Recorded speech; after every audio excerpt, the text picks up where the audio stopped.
Detik-detik evakuasi angkot rombongan Takziah Purworejo yang terlibat kecelakaan maut, kondisi kendaraan nyaris gepeng. Kecelakaan tragis terjadi di Kalijambe, Purworejo, Jawa Tengah, Selasa, 7 Mei 2025, siang.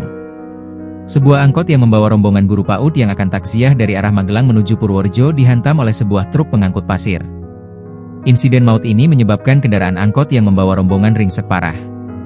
Dilaporkan sedikitnya 11 orang tewas dan melukai beberapa lainnya.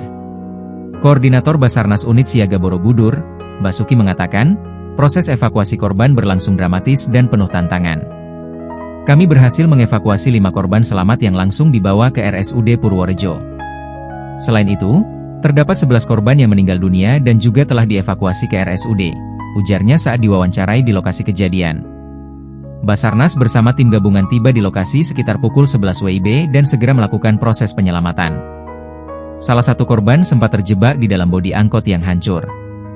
Kami menggunakan alat ekstrikasi untuk membebaskan korban yang terjepit, kata Basuki. Sementara itu, kondisi angkot yang mengangkut belasan penumpang itu hancur lebur akibat benturan keras dengan truk dan terjepit saat kedua kendaraan terguling ke sisi jalan. Kondisi angkot setelah kecelakaan sangat mengenaskan. Atap kendaraan terlepas, bodi samping remuk, dan kaca-kaca pecah berserakan di sekitar lokasi kejadian. Bagian depan angkot sudah tidak berbentuk akibat benturan dengan truk tronton. Proses penyelamatan memakan waktu lebih dari 2 jam karena kondisi kendaraan yang ringsek membuat akses ke dalam angkot sangat sulit. Download Tribun X sekarang, menghadirkan lokal menjadi Indonesia.